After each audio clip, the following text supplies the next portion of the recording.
welcome to the first ever episode of JJ's Kickback. Good to see you guys. Good to be here. Good to see you. Don't be so awkward, bro. I'm Jatin. I'm Jay. And I'm just here. It's actually Ricky's, this is a big week, Ricky's bachelor party that I help organize out here in beautiful, hot Scottsdale. And it's Big Jay's birthday today. Yes, sir. He's 31? 31. 31, baby. Nice. It's like the 31's the first shitty birthday. Because you're officially old. Because you're just like, cool. Every birthday from 1 through 30 is cool, right? Yeah. Like 22, 23, 25, and then 30 you're like, whoa. And 31 you're like, okay. It's over. Yeah, we're just like, I'm just older now. Nothing has happened. You're this close to forgetting your age. Still, yeah. No, I remember being like in my 20s and people would be like, I'd ask someone how old they were. They're like, I think I'm 32 or 33. I'm like, how do you not know what your age is? And that 100% happens to me. Like, I forget if I'm 31 or 32 or 33. Like, genuinely. I think they were just lying to you. They're 47, but they just don't want to say. Well, if they're black, then they can get away with that, yeah. You're 30-something until you're almost 40. Yeah. Pretty much. 40 is the next exciting birthday. Hopefully we have families and children, or things to be proud of. It doesn't have to be families and children, but yeah, every birthday between 31 and 39, just like get dinner and like go to work, you know, just like live your life. It's like, oh, I'm going to 33rd birthday. It's like, no, I'm not coming. Just like get a nice dinner and fucking go to sleep. Like a 33-year-old. Like, what are you getting a table for your 33rd birthday? You fucking loser. Jesus got a table. Last Supper. Wow. Was he 33? Was that his birthday? Yeah. I mean, if you're Jesus. Terrible birthday. If you're Jesus or Kanye, I guess. Damn. All right. Should we get into it? Yeah. All right. Yeah, well, topic for today, we have two topics. One is Sinners, which is the hot movie that everyone's talking about. And number two is Kanye West, which people are also talking about for very different reasons. But instant reaction. So you just watched Sinners yesterday. Just saw it. And then you saw it like when it first came out? Yeah. And I saw it this weekend. So, Rick, why don't you give me your hot, like, leaving the theater, what was your reaction? It was just a really enjoyable movie. I'm a big fan of horror and, you know, all vampire movies, whatever, anything like that. But then beyond that, it was just a really well-filmed movie. And I'm also a big music fan, love the blues, guitar player. And I thought that they had some really cool takes on that, too. So, overall, it was a very good movie. Yeah. Yeah, from like a film kind of background, like I like to write like screenplays, stuff like that. I thought it was extremely well written. Acting was on point. Michael B. Jordan playing two roles and giving them different like like different like personalities, and almost being able to show that range just within one movie is crazy. Yeah. And then I loved all the like levels in the writing, and I love when art does that. Like I love when a movie can be entertaining. Like my mom, she just kind of like just goes to the movies. Yeah, like she just likes to have a good time. She likes it if it's entertaining. She doesn't care about like the art aspect, but she still loved it. And then if you do care about deeper things, then you're gonna love it. Maybe even more. Yeah. So I think that that's perfect art when it hits on all levels and it can reach all audiences like that. Yeah, no, I agree completely. I just watched it on Sunday, and the way I like to watch it, I don't know if you guys do, but I don't like reading anything. If I know I'm going to watch a movie, I'm like, I don't want to watch a trailer, because these trailers kind of ruin everything these days. They ruin all like the most tense moments. I was like, I don't want to know anything about it. I knew it was kind of horror. I knew Michael B. Jordan was in it. I knew Coogler directed it, which was really compelling, because Black Panther is one of my favorite movies, and I just rewatched it, and I think it's just, every time you watch it, Black Panther is such an enjoyable watch. And Michael B. Jordan, Killmonger, is like maybe one of the best movie villains of the last 20 years, I think. The way he, like, his story and his sort of background and why he does what he does. I was excited for Coogler, because he doesn't make that many movies, right? And he always writes and directs, so this being an original screenplay, original Coogler and Michael B. Jordan, given they've worked together so well, that's all I knew. And I didn't even know there's twins. I didn't even look at the movie poster, but there's two of them. Yeah. So I was like, oh shit, he's twins. And he does it so well, where he plays. They both have, like, Smoke and Stack have their own unique personality and background. Like one's more of a player fuckboy, one has like the wife that passed away, or sorry, the kid that passed away and has the partner. And I think it was a really cool challenge that Coogler gave Michael to do that, and he like I think knocked it out of the park.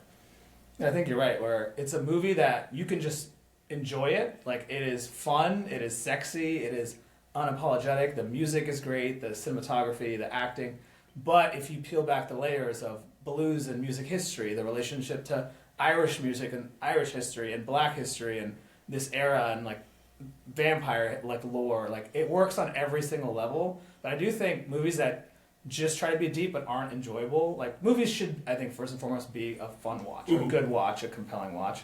And I think it's really cool that he threaded the needle of like badass, sexy, awesome acting, action, horror, but with all these layers. And I honestly just like want to rewatch it because I feel like I didn't. Like I feel like I'm gonna get so much out of it. I don't think I felt that way since really Get Out. It was the first movie where I was like, "Fuck, I need to go rewatch that," because I feel like once you know the ending and the twist, you'll like go back and just see so much more of it, like Fight Club type movie where you see all the build up to it in a different way. Yeah, I agree. I thought it was brilliant. And yeah, I like how there's a lot of films that like really try to be very art and nouveau, and you can't like it seems like they're trying to separate themselves from other they're films types of types of movies. But I think it's another type of challenge to like work within the art form of a movie that could also just be like a blockbuster fun movie, but then also have that artistic element and all the different messages underneath it. I kind of like that more almost. And that's also I think how more movies like that get made, because when you have a low budget art film that like no one watches it and it wins all the awards, like I feel like those movies are just not getting made, or they get made but it's not like compelling. But this movie had a budget of $90 million, which is pretty decent, and it made over $300 million in the first month. Wow. Yeah. So that's a box office smash. And it was like, what was really impressive to me at least is like most movies, like especially like Avengers movies, stuff like that, they try to make all their money back in the first opening box office. And that's usually a projection for Hollywood as how a movie's going to perform. And this one, it made, I think, like 45 million like the first weekend. So they were like, oh, I don't know. But then... Which is still great for a horror. Yeah. But the word of mouth got spread so well that it hit the same numbers or more the second weekend. So, like, that just speaks to how this movie is really influencing culture and, like, really, like, you know, I think more movies are going to get made like this. Like, I think Ryan Coogler, me and you talked about how he's going to get a blank check from now on. Yeah, easily. Yeah, I think that's interesting because, like, I had heard about it, but it wasn't like Black Panther or Endgame or one of these big... You know, even like Jurassic Park, like you see like everywhere, every ad, like on NBA's only live TV I watch is sports, like everyone's streaming, right? So like movies aren't marketed the same way, but I think this film, like people watched it, and then I think the podcasts and all the other ways that people get news now, they started talking about it. Content creators, everyone that was like, oh shit, have you seen Sinners? Like The Ringer was talking about it. And I think that's how it kind of built steam, where the people that went to go see it told everyone, and all the like people that love movies that make content or podcasts or YouTube videos, they told everyone, and that's how it's like been able to grow. And like all the interviews have like millions of hits now, because you see Coogler and Michael B and all these guys on these interviews and breaking down the blues aspect and all the deep aspects of it. And I feel like that's like the new way that these movies become hits, is that it actually like almost goes viral as a movie. Yeah. Oh yeah, absolutely, definitely. Why I saw it is you told me it was really good because I live on a Same, rock. yeah. My friend texted me. Like, Yeah. I was thinking about it. My friend texted me, he's like, you need to go see this. And I was like, all right, that's like my metric now. Is someone I trust tells me to go see it. I don't go to the movies. Yeah. No, I really don't. The last one I saw, going back to Marvel, was the Deadpool Wolverine movie. And I don't know how you guys felt. Did you see it? Yeah. It was just fan service. It felt unnecessary. Yeah. It felt like a money grab. It felt like they have good chemistry, obviously, but it's just like it was fun. It felt like they're grasping at a dying franchise and milking it. Versus, I like a movie, and Marvel does this sometimes, a story that feels like it needs to be told. And I think the corollary to that is Guardians 3, which I literally cry. I don't cry during movies, and certainly not during superhero movies, but Guardians 3 with Rocket Raccoon, like, I fucking cried. It was so good. because it told like a real story about a real character that you care about, and like I think that it was like this felt like a story that Coogler needed to tell. Yeah, definitely. And it does feel like I think that American culture in general, people who are online, are craving like sort of authenticity that they're not getting from movie studios, who they're just kind of recapture formulas and reboot things. And so when something comes out like this that feels very new, people really respond to that. Yeah, it's deeply authentic. This is like a unique story, but it has familiar things that we hold on to, which is the music aspect of it, the vampire aspect of it, where it uses all this vampire lore about steaks and garlic, but it doesn't explain. It's like, hey, you should know this by now. If you're watching a movie, you know how vampires work. Like spoilers. I mean, spoilers for everything. Obviously, like, should have been spoilers.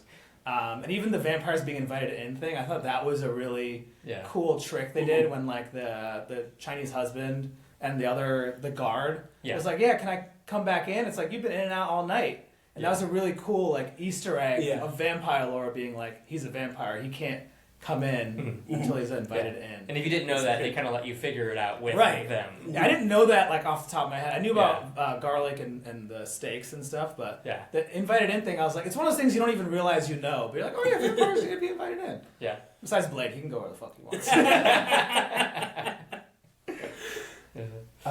But I was just doing some research. It's already the third biggest box office horror movie of all time. Mm-hmm.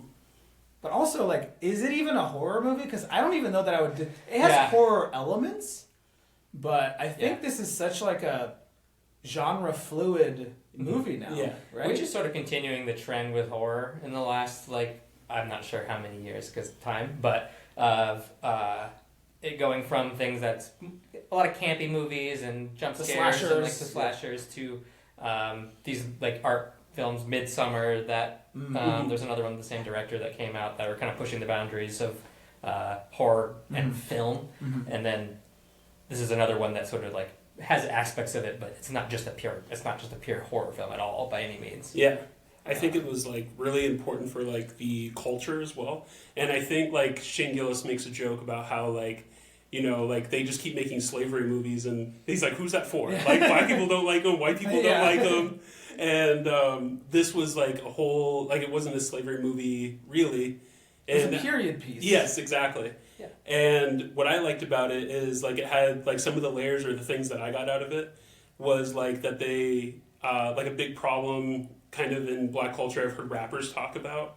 Like Lil Wayne's like, you know, like I love white people. Like I love white people because they, you know, when I look at the front row at my shows, it's all white faces. And, you know, they can afford those tickets. Exactly. And there was a part in Sinners that really, like, because they weren't making any money off of the black people because they just had the... plantation money. Exactly. That was a really cool and then, aspect of it. And they were like, hey, these guys got gold. Like, we're going to make a lot of money off of them. Yeah. The vampires have gold. So, like, we have to let them in so that we can make money. Yeah. Or else our business isn't going to be profitable.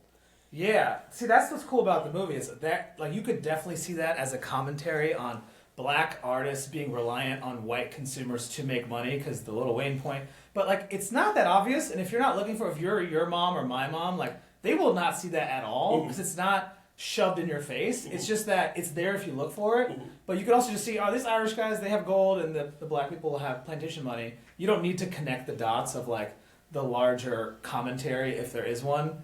I think Coogler is making that commentary, but it's not like hitting you over the head with it. It's still enjoyable and it still works. It wasn't like shoved in. It felt really organic. All the commentary, quote unquote, felt really organic within the story. Well, not only the commentary, but just sort of the historical period parts of it. Yeah. And like it didn't feel like it was just trying to tell a history story, which is good too. There's films that do that, and that's great. But I liked that it just focused more around the characters, and you're getting pieces of what life was like for people back then in Jim Crow South, but it's not just about that. It's about that, you know, they're having this whole motivation and the story is coming through, but you also just get little bits and pieces of that I found really interesting. Yeah, I think that's what's great about this type of movie, and I think Coogler does this well, and Jordan Peele does this well, and a lot of the great directors do, but specifically Coogler because there's not as many black directors in black film. This is an unapologetically black film, but it doesn't make a non-black person uncomfortable because these are all three-dimensional, round characters with stories that anyone can relate to. Even the two Michael B. Jordans, all the women are incredibly active, and like each character from like Delroy, like all the minor characters are so fleshed out. Like they are all deeply, represent black culture, but they also represent humanity, right? And like everyone's been through struggle, been through heartbreak, lost a friend, lost a parent, lost a child. Like those things are universal. And I think Rami has this quote where he says, the more specific you get, the more universal you get. The more you talk about your unique human story, I think the more people relate to you. But the art and the movies that kind of try to relate to everyone don't really resonate with anyone, right? That's where like the crappy superhero comes from. It's like, cool, Superman, like probably not gonna watch it because like who the fuck cares? Like, Has there ever been a good Superman movie? I don't know. Maybe the old ones, but I haven't seen any of the last 20 years. Smallville was a human story. That was a high school drama show. Coming still more related, the most relatable Superman of the last 3 decades. Exactly, probably. because it was just that Superman just happened to be how they told the story, but the show was just about people. Or like Nolan's Batman, very obviously he's a billionaire, but he's relatable in his human struggle and love, and he's very gritty, and I think that's why it resonated. Yeah, I am excited for the new Superman that's coming out, just because it's done by the same guy who did Guardians. He's great. Yeah, what's his name? Gunn. Yeah, James Gunn. James Gunn. Yeah. That Guardians 3, like I said, fucking cried. So I think if anyone can bring out the emotion in Superman and ground that character, I think it'll be him. Yeah, that's fair enough. I'd love to take a parallel to, I think this is my all-time favorite movie, is Get Out. And I know that Peele and Coogler are friends. There was a did you listen to that podcast with them? Yeah, a little bit. But it's so, you see Get Out all throughout this film. And I feel like Get Out is such a cool story, because Jordan Peele actually started off studying puppetry in college, and then he went to Amsterdam to do improv, and then he went back to Mad TV and did Key and Peele. And I don't think anyone thought Get Out was coming from Jordan Peele. I don't think anyone saw that coming. He was just one of the funniest people. He did the whole Obama, anger translator, and he was genuinely one of the funniest people in 2016, right? With Key and Peele. And then Get Out comes out, you're like, holy fucking shit. This is maybe a perfect film, a perfect movie. And the story of Get Out is that he had this idea for 15 years, but he didn't have the cachet in Hollywood, or I think the tools and the skills to make it. So I think making Mad TV, and certainly if you go watch Key and Peele, the way it's directed, each 5-minute sketch is like a movie. The art, the makeup, and the set design, they really, really put a lot of effort into it.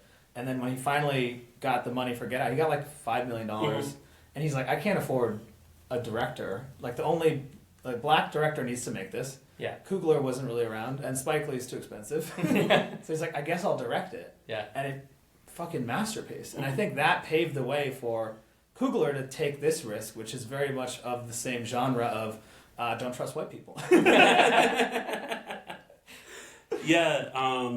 it's interesting. So when I think in Hollywood, or at least what they taught us in film school, something I always got in a debate about with my professor is he would always tell me, Jay, you have to pick a lane, you have to pick a genre, and then stick to it. And I didn't like that. It's so limiting as an artist, but Hollywood will pigeonhole you like that. And so I think, no one expected it from Jordan Peele, but also, he defied the industry. Absolutely. Because, he was pigeonholed into doing comedy, but he's, kind of showing, no, artists can do multiple things. And so hopefully that opens up the gates for other artists to be able to show different sides of themselves.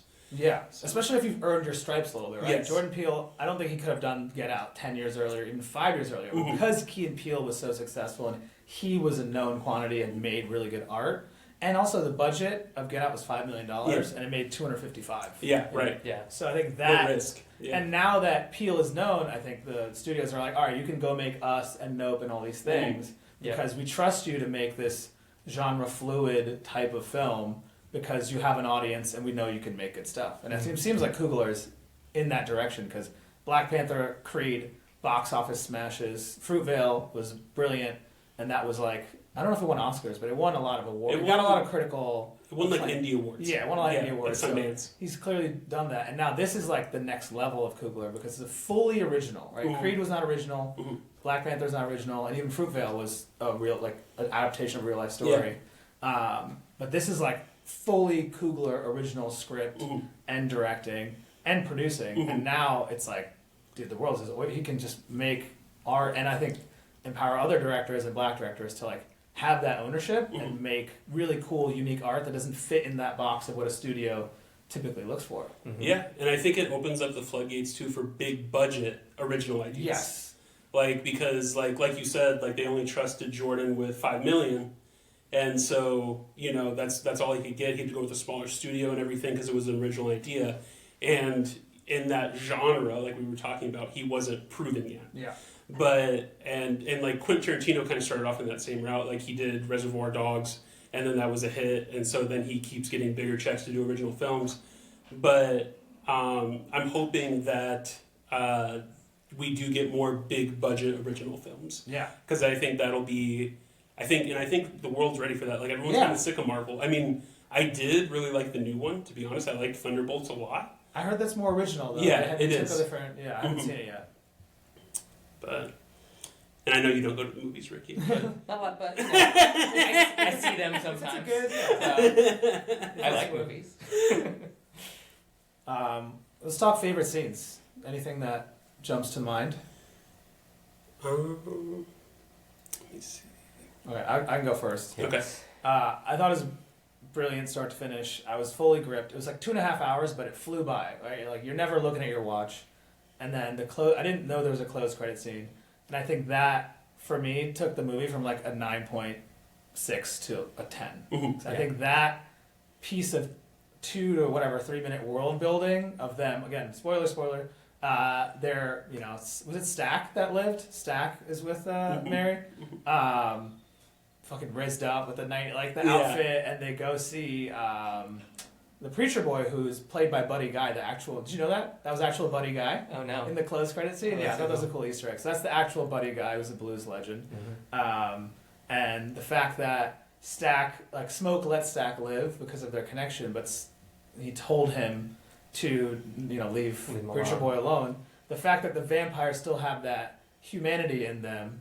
Yeah, I thought that was really beautiful. Like, they're still together, the couple, and 60 years, 50 years later, and he listened to his, brother's, wish for him. Mm-hmm. I thought that was really cool, and Coogler also owns the IP after 25 years, which is really cool. Mm-hmm. So I think they can make a lot of really cool sequels, prequels, or in between type in this universe, because I think it's a really unique, interesting vampire universe that they built. Yeah, like what's Stack been doing for that long? Yeah. Right? I think we talked about that a little bit. Maybe he was part of civil rights or something. Yeah. It's like an alternate. What if he Tarantino worked in the shadows of getting all that reform done and everything? He helped Malcolm X or something. See, maybe he's not just trying to make everyone else a vampire. Yeah. Yeah, exactly. Like they were in the original part of the movie. Yeah. Well, that was the original, that Irish guy one. Yeah. But even then, I think the villain was really relatable because the Irish guy, wanted access to Preacher Boy's music to connect to his ancestral music. So it wasn't just vampire for the sake of vampire, but there was deeper levels to their goals. I thought was such a cool metaphor and idea to as a to use for the film, the fact that his music literally brings back others from history and the future, which is kind of cool. Mm-hmm. But it gets to a really interesting it piece about music that you can't describe, and this comes up with blues a lot, and especially with guitar players. Is so much of it is based on just feel and emotion, right? It's not just who can play different things that other people can't play. So much of it is just evoking that emotion in you, and especially with the blues. So I thought that was really. And about blues specifically, it's almost like when you're a high level player, you're capturing not just your own trauma and sadness, but the trauma of your ancestors. And I think that was a big part of this. It's he's playing for the the emotion that's coming out. It's not just him, but his people's struggle for generations, and that's what's coming out with blues, but also with Irish folk music. And so much of great music and art throughout the world is the pain of the people in the culture. That's what they're doing with that scene, right? It's not just blues; it's all of these other genres. Yeah, it's that they're hip hop. There's the common evolution. thread That of was black great. music throughout the years Rock is and roll. connecting to that Yeah. same sort of history, Mhm. which I thought was really cool. Mhm. That was my other favorite scene. I think that was Yeah. like Yeah. something you can only do in a movie like this, Yeah. where it's so avant-garde and unique, and the time traveling. But again, it doesn't feel forced. It feels very natural. And Mhm. you're Yeah. in the theater, you're like in there with them and Mhm. feeling it. And the guy who's singing, he used to tour with her. That's how he got found. Mhm. The preacher boy, Miles Oh. Caton, first time acting in this movie, and he learned to play guitar for this role. Wow. Wow. Yeah. I think my favorite scene, probably just because it resonated with me the most on an emotional level, was when so after the fight with the vampire and he kills him big and fight, everything, yeah, and then he runs back to the church, and he's faced with the decision of, okay, do I give up what I love and take this safe path and go back to this one thing, or go back to safety, or do I stick it out and do I follow my heart and what I love and try to use it? Even though it almost killed me. Yes, exactly, exactly. Yeah. And like I feel like I've resonated with that in taking the safe job at the bank and stuff like that, and struggling with do I stick with that, or do I pursue my art? And maybe that's a riskier path, but it's what I got to do. It's what's on my heart, and so I think that scene for me was very powerful. Yeah, no, I think that was an incredible scene. And one more thing about Coogler's directing. I just watched Fruitvale on the plane, and he did the same thing in Fruitvale, kind of, that he did here. Fruitvale is about an unarmed black man being shot in Fruitvale Station in Oakland. And the opening scene, I literally got emotional just watching this. It's actual cell phone footage of what's happening and the guy getting shot. And then the whole movie is you meet Michael B. Jordan, and you know immediately, like, okay, he's getting shot. at the end of this. And you fall in love with him. He's such a beautiful character. And even when it's happening, you're like, I don't want this to happen. And this same thing, he opens with the preacher boy, which builds so much tension because he's bloody and he's got the guitar, and you're like, what the fuck happened? And as you go through the movie, you almost forget. That's how good it is, because you forget that happens, and at the end, you're like, oh shit. And when he has the guitar in his hand, you're like, he's going to smash this fucking guitar over his head. But I thought what was really cool, two things about that final sequence was, one, when the Irish vampire is coming up on him, and Preacher Boy starts praying, and he thinks maybe it's going to help him, and all the vampires start praying with him. But then he takes the guitar and he smashes it, and I think it must be silver. Because the silver got lodged in his head, and silver kills the vampire. So in that final scene, religion didn't save him, but music did. Yes. And then the final scene when he's with his father, the preacher, and he's holding the remnant of the guitar that saved his life. His father's saying, I think he says, "Let it go," or like and he the camera just pans to the hand, and the tension is he gonna let go? And he doesn't, and he becomes Buddy Guy. I thought that was really interesting directing of the music saved him, and then he literally can't let go of his art. And there's more about the imagery in that scene as well, because when they're reflecting about the night before that they just had in the whatever they call it, post credit. He's saying, up until that point, this is the best night of my life. Yeah, so much life within that building and with the music and everything that's going on, and you can contrast that to what's happening in the church. It's just uniform. Everyone's wearing white. It's like the complete ratification of that culture and of the individuality. So it's a really interesting parallel of the church house versus the juke joint, right? The literal hellhole that's on fire, and then the pristine church. He's like, I want to go to hell. He's like, well, this is just it's too bad. That was really, really cool. Was there any details or like underlayer things that you guys, maybe even if it wasn't maybe intentional, you picked up on or something like that, that you found interesting at all? I think I mentioned this already, but I thought it was just really interesting, just kind of just showing people at their day-to-day life who are living in this time period and Jim Crow South, and that specifically that they just didn't show a lot of white people, especially the plantation owners and things until the end. There was a bit of a Yeah. yeah, you have to kind of indulge that a little bit and Yeah. just shoot them all. Which is Yeah. yeah. But up until that point, it's like no, they're off. You know, we don't need to see them. They're off. They're just doing their jobs. He's getting the quota. Yeah. It's like a day in the life in that time period, but without it having to be like focused around like the plantation owners and Yeah. things like that. Yeah. Yeah, it wasn't just black people living in a white world. It was they're in their world that is Yeah. impacted by race, Yes. but they're very much embodying their world and their history. Mm-hmm. I also love that scene. Like the Jordan Peele influence is clear, but the Tarantino influence, that's a very Django, alternate history, like revenge scene where it's just like shooting everywhere. Like I thought that was a really beautiful scene. And then when he sees his wife or his partner and the kid, that was a really like reminded me of like Game of Thrones season 1, Khal Drogo and Daenerys. Mm-hmm. That's what it brought me back to, of like seeing your child in the afterlife and like being ready to go there. That's what I liked actually was the arc for everybody because everyone that you were rooting for kind of got a happy ending. Yeah. Stack got to be with the woman he loved. Smoke got to be with the woman he The loved. woman he loved and his kid again. He got reunited in the afterlife. Yeah. And then they had to separate, but they were And then the preacher boy, obviously got to live out his life. Yeah. So I thought it was a beautiful arc, and even though everyone kind of went down different paths and they split ways, they all found their happiness, which was cool. Yeah. And the visual storytelling, I think, was brilliant, where he does a lot of show, don't tell, and I think clearly this is his 5th or 6th movie, so his directing, writing, like all of it together is clearly very refined, where the scene where Smoke goes to his partner's, like the sort of the voodoo store, and you go outside to the grave, and they don't say anything, it's just a little stone with a little hand on it, and that's all, and the glass of milk.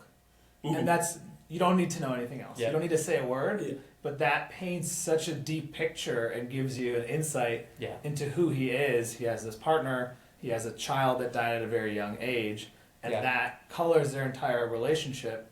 I thought that visual storytelling was cool. And also the unabashed, like, sexual aspect of it. It wasn't sex for the sake of sex. Every sexual, like, scene served a really important purpose in the storytelling, but I like that they didn't shy away from that. That they, every time it happened, and I love the funny scene of the preacher boy going down on the girl, and when he goes, he found the button. I was like, that's such an older bro thing. I know my older bro would talk to me like that. He's like, oh, he found the button. And it's pre-internet. That's how you got to learn. He's like, look for that little button. Not too hard, not too soft. Where else you learn? It's older bros, dude. Like, there's no... Can't ChatGPT how to make a woman orgasm. I still don't know. Should we ask that? Atlas? Yeah. My ChatGPT. Atlas might clown you if you ask.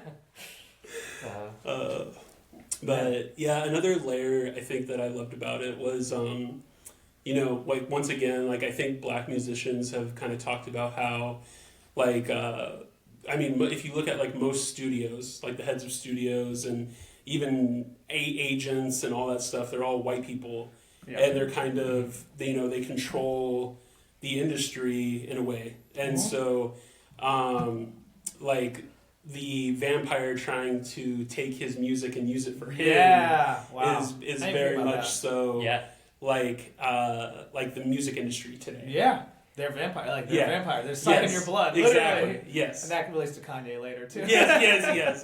An extremely relevant part of blues history is that being sort of stolen for popular and music. every like Motown, blues, like every single genre that was pretty much every genre of music in American history. Besides, like, I'm sure even country and bluegrass has black history related to it too. Yeah. But I love the musical aspect of the movie too, and it's like it's clear that Coogler appreciates music history and musicality. Even Black Panther, I think, is probably one of the best movie soundtracks of all time because Kendrick did it. But like how the music is ingrained in the story. It's not just a random selection of songs, but it's very deeply it's an integral part of the movie and the power of music. I think is really, really cool. Yeah. Another thing I really liked about the movie was just all of the characters. I think they did a really good job of portraying some morally gray characters, Yeah. things, especially the twins. You know, they've gone off to work for who was Al it? Capone. Al Capone, yeah. Mhm. He comes They back, fought in the war. you know, shoots Yeah. a guy, and he's, Yeah. you know, there's that in between. He's like not trying to be malicious, but he's also has to protect the whole gangster thing that he can't run the truck and get away with it. That was really And cool then, scene, yeah. and he's also, you know, they're also aware of that like moral grayness, and that, you know, they chose this path because there wasn't really much of a choice outside of that for them because Yeah. of their dad. Mhm. But that they're also really trying to steer Preacher Boy away from Yeah. the same kind of life. I thought that was cool. That scene specifically in terms of like character building and building these round, Mhm. complex, great characters, which Mhm. I think all the best stories have, is when he's talking to the girl, he says, "I'll pay you 10 cents a minute." And she goes, "Sure." He goes, "No, that's not going to work." And like Yeah. teaching a young black girl in 1930s about money Yeah, and negotiation Yeah. is such a powerful. Like he didn't have to do that. Yeah. but he felt They care about their community. they care and about they the wanna help community, and people. it's like, hey, Yeah. in this white man's world, like you got to know how to like get your money's worth. Mhm. And going back to like the music thing of black people throughout history and music history not being paid enough Mhm. Mhm. for their art, being exploited for their art. That was like a little example of him. Mhm. Want to mute that, Jay? Sure, you're getting birthday texts. Yeah. Sorry, my family loves This is me. why we podcast. We keep it all. It's your mom's third text of the day.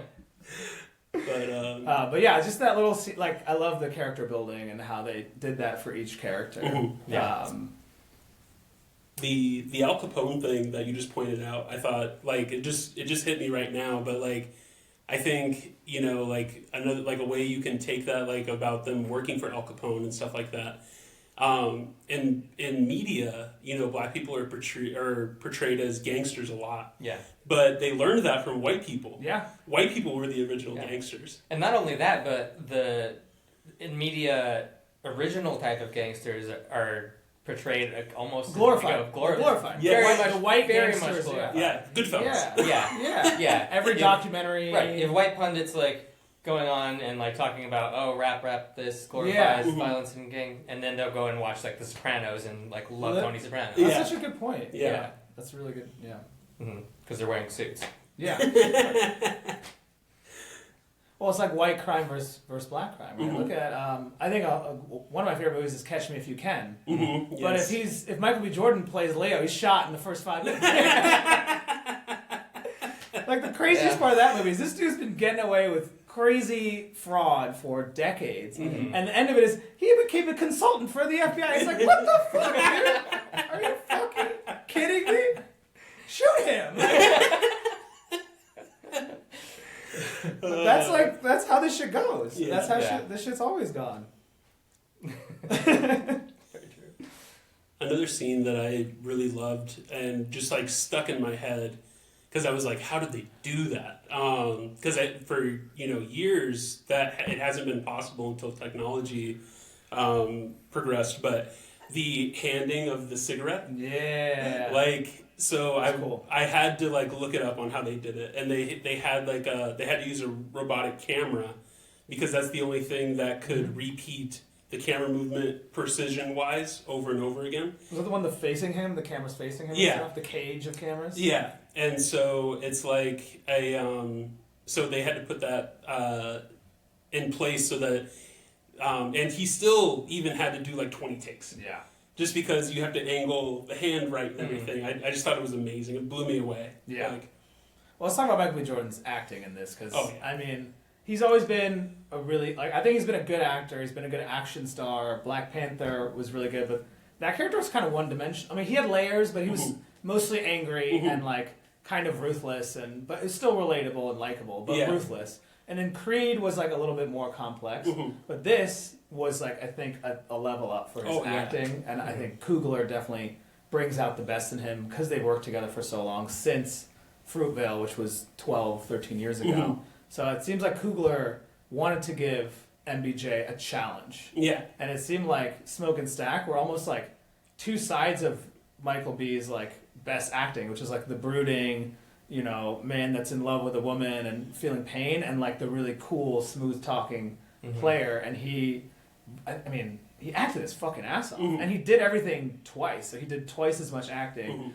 in Louisiana, 100 fucking degrees, with a full like double, triple, three-piece suit. three-piece suit. Yeah. And not only do they're two, you know, very different characters, but they're also twin brothers, so there's that commonality between them, and it's a sort of a line. Really cool acting. Really well done. I like that they introduced them with a very on the nose, like, he's wearing a blue hat and a red tie, and he's wearing a blue hat and a blue tie. Yeah, very Mario Luigi type. Funny, yeah. But very quickly, you know, as the characters progress, you just kind of learn to it's see. like, oh yeah, it's him and him. They're like so different, and you Yeah. like learn each character very well. In the span of the movie, which it's not a super long movie or anything. Yeah, it's 2 minutes. But yeah, within an hour, you're like, you know, Yeah. Smoke and you know Stack. Yeah. Right? Like, you know them. Basically, because one of them fucks a white bitch, one of them doesn't. Yeah, It's pretty easy. And everyone's with the voodoo. Come get this pussy. I was listening to a Coogler interview, and he talked about why twins. And one of the reasons is he's had twins in his family. So his mom's older sisters were both twins. One of them's his godmother, so he grew up around twins.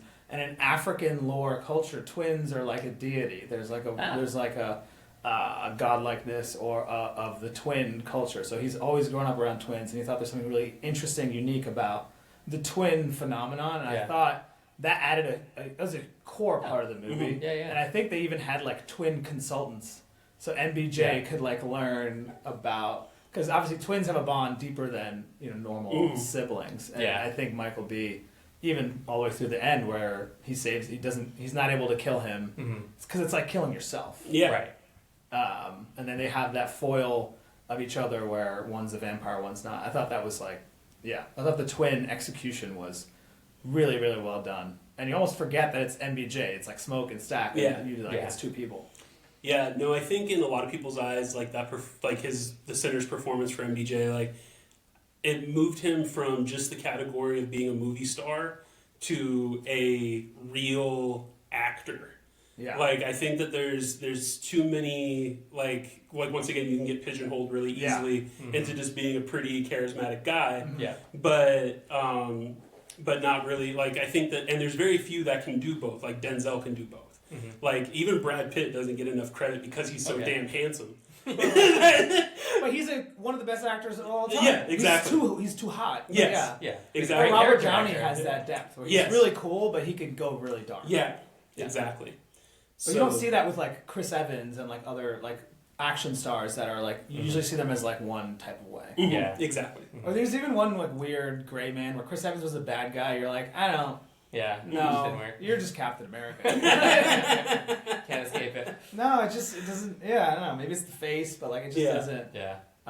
Not everyone like people can be really good in that role, but I think it showed the range of like what he can do, and I'm excited to see what he does next. And definitely whatever the next Coogler movie is like must watch. It's gonna fucking make $500 million immediately. Like it's gonna be sick. And like, you know, I mean, so I'm not really like a jealous guy or anything, but like I think if my girl was working with Michael B. Jordan, I'd be worried that someone would cheat. I'm not saying she would cheat. I might cheat on her with Michael B. Jordan. I mean, shout out to Josh Allen. Man. Like you couldn't even blame her. Yeah. So I would be like, you didn't invite me. I'd be mad if she did it. Yeah. You get a hall pass, and the list is Michael B. Jordan 10 times. So shout out to Josh Allen, man. Dude's great. Did he win the MVP last year? He did. He's well doing deserved. great. They got engaged. I'm still like, if I'm Josh Allen, I'm here. I'm in a theater, and my girl's saying, "Come get this pussy," to Michael B. Jordan. I don't know. That's gonna, I'm still worth $500 million. I'm still MVP, but I'm a human being. And it's the coolest guy on the planet. And my girl's fake riding him. But I'm sure when you're at that level, you see all kinds of stuff. And I'm sure they'll cheat on each other. They're obviously all cheating on each other anyways. So they're all going to Diddy parties. That's not weird.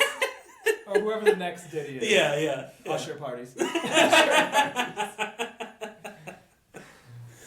Oh, man. Did we cover it? I think that's a good place to leave it. All right, so we got about 10 minutes to cover Kanye. a very different topic, which is the Kanye new track. If you haven't heard, It's called Heil Hitler, and that is the chorus. And it's like maybe it's a weird topic for us to talk about, but I think there's more to it. Like, I think the immediate response is, no one should listen to this. This is evil. He's clearly disturbed, and why are we giving this attention? But I do think it is worth talking about and digging into, because I think for me and Jay, and maybe for you too, like, Kanye is the most important musician of my lifetime. Like, I think his music has been pivotal for the culture, his art, his fashion. For the generation. For the generation. For the last 25 years, he's been one of the defining artists and creators. And the first thing I think of is, this is clearly a cry for help, which has been happening for a while, and a deeply troubled, lonely, sad person. Let's start off with saying that we do not condone anti-Semitism at all. No, it's not okay ever. Hitler was obviously one of the most evil people that's ever lived. Yes. Or trying to rewrite, like, he's not actually anti-Semitic. I think he. I think Kanye is anti-Semitic. I mean, he is today. Yes. He may have reasons for thinking that because of his views of Hollywood and art and all the things that have happened to him. But also, let's remember, he is a bipolar person. I have very close experience with bipolar, and even people that aren't famous or rich have pretty intense thoughts. But I don't know, Jay, if you want to share anything. Yeah, so I am bipolar 1 as well. I take my meds, so I'm balanced. And so not anti-Semitic. Yeah, I'm also not anti-Semitic. I want to be very clear about that. I'm not anti-Semitic. Yeah. But Jay eats bagels all the time. So becoming manic doesn't make you start. Yes, yeah, becoming manic, it might make you think you're a god. I can relate to that, but it does not make you anti-Semitic. And I think even people who are not bipolar or don't suffer from mental illness can fall into anti-Semitism, like the movie we were just talking about American History X. Yes, that movie is a great. Everyone should watch it because it's a great example of how someone who's just filled with a lot of anger and a lot of hate and frustration and feels like the world's against them can fall into something to where they start blaming a group of people for all their problems. Yeah. And I think if you look at the first part of this song, Kanye's laying it out. You know what I mean? He feels like everyone's against him. He can't see his kids. He can't see his kids. He said that twice. Mm-hmm. He's upset that he can't see his kids. He feels like the world's against him, and he also is misunderstood by or judged by the things he just says on Twitter instead of who he is as a person. And I can see how all that's frustrating. Not okay to be anti-Semitic. I can see how all that's frustrating, though. And in the song, he acknowledges it and just says, like, F it, I'm just going to be a villain.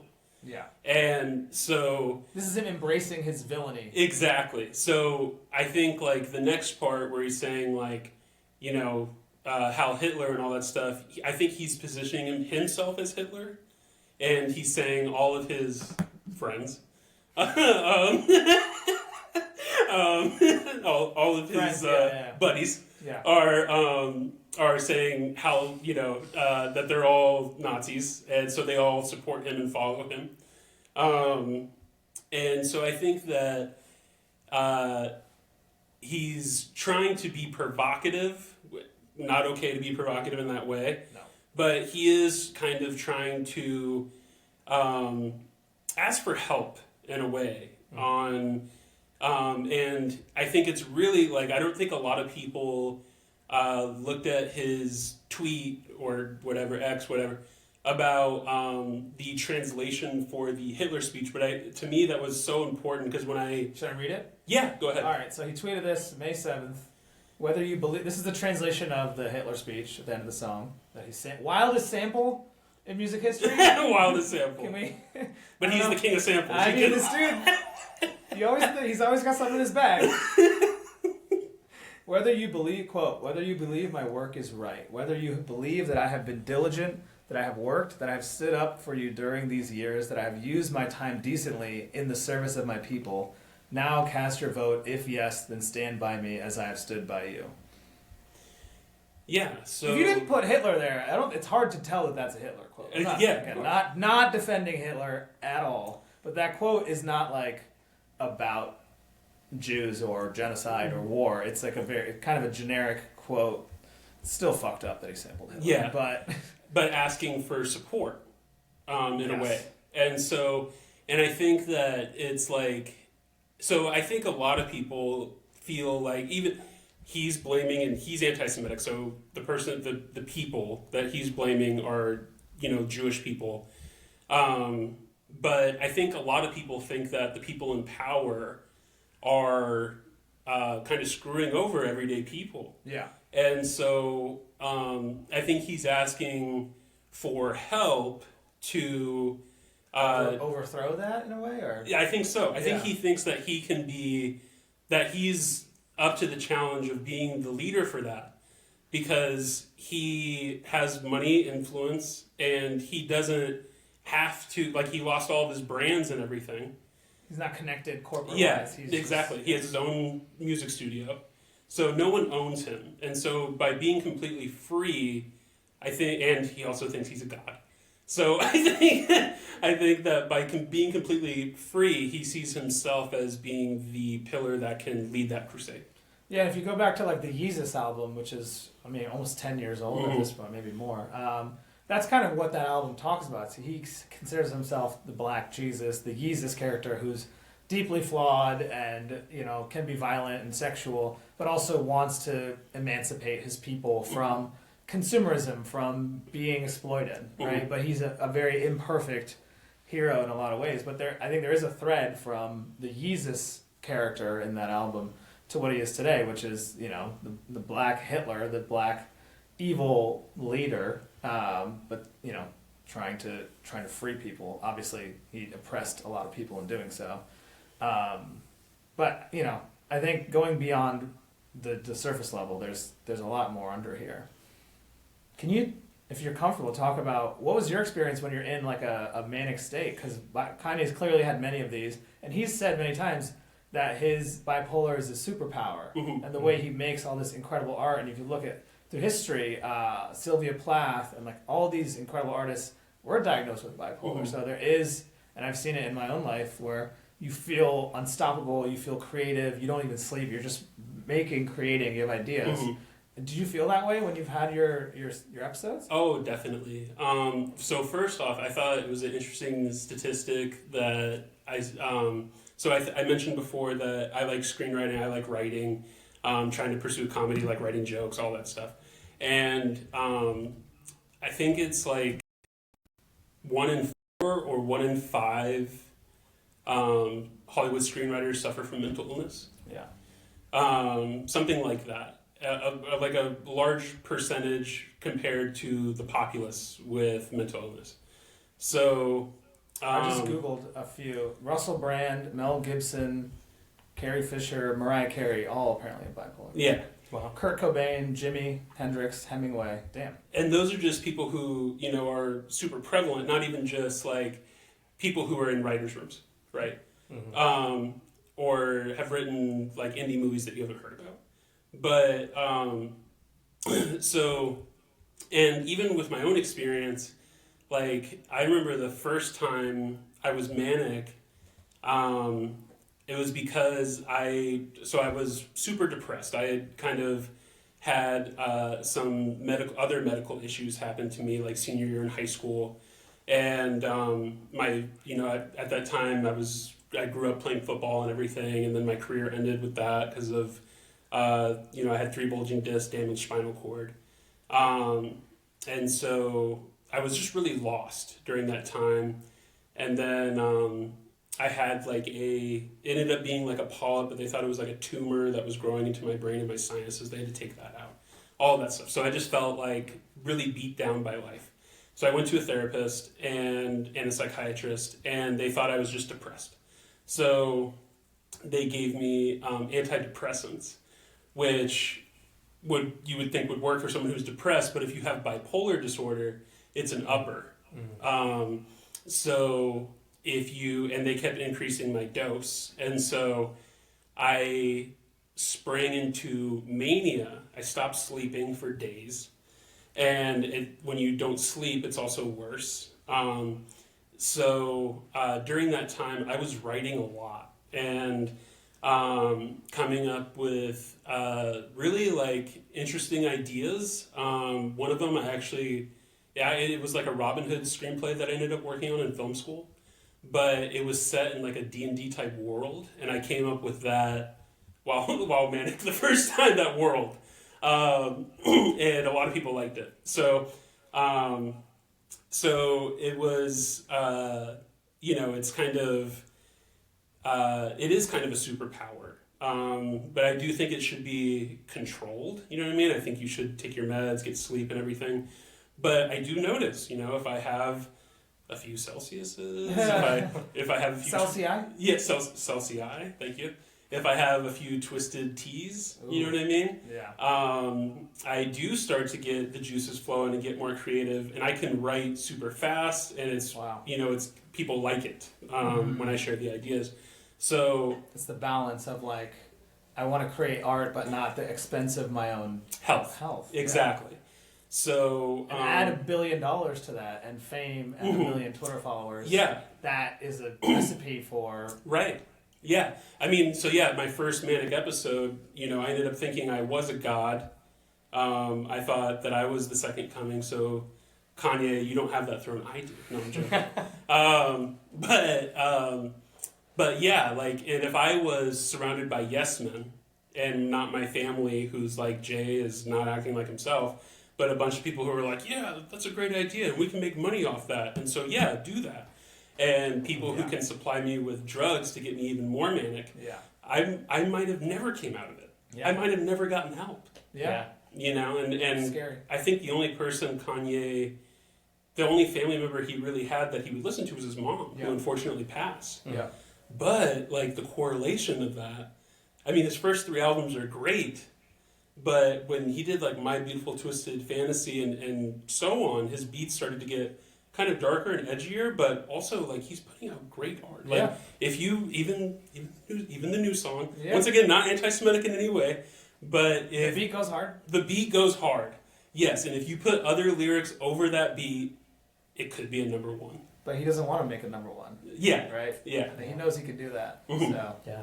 No, it's interesting. Yeah, I feel like you see some kind of deep dives into people exploring how people get trapped in these like extremist rabbit holes, whether it's like the QAnon stuff or like extremist neo-Nazis Muslims, in jail. Neo-Nazis. There's a lot of different examples of that. And with somebody like Kanye, it's like a one of one. It's like he's getting sucked into this own world that's only created around him with all these yes men. Yeah. And because it's just a very unique, it's like morbidly interesting situation. Mm-hmm. Yeah. Deeply sad. It's very sad. And he's clearly lonely. He doesn't have his wife or his mom. He can't see his kids. Mm-hmm. I think he's lashing out. He wants he wants to bring attention to things. I think there's the whole Hollywood power thing, which I don't agree with. But I'm sure he's seen things with Diddy and Epstein and Michael Jackson. Like all the things that happen, like Diddy and Epstein are just the tip of the iceberg of all the horrible, crazy shit that's probably happening in Hollywood.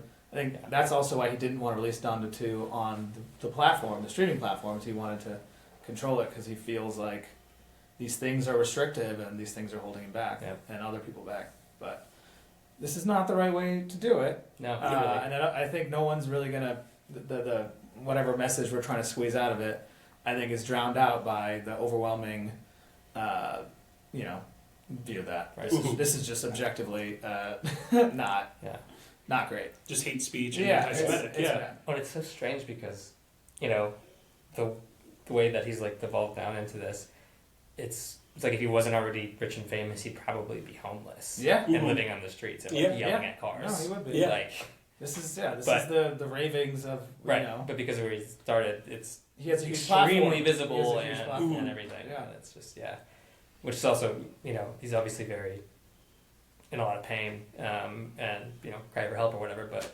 it's deeply hard to help somebody who's in that kind of state. Yeah. And I think if we're looking for new artists for the cheap, hire homeless people. Oh my God. I think Ricky just made a very good point. I think I mean, I'm sure half the homeless people in New York have bars, probably. Especially New York. Yeah. All right. Well, I think think that's a good place to close it on. Thank you guys. Thanks for listening to the first episode, and we'll see you next time.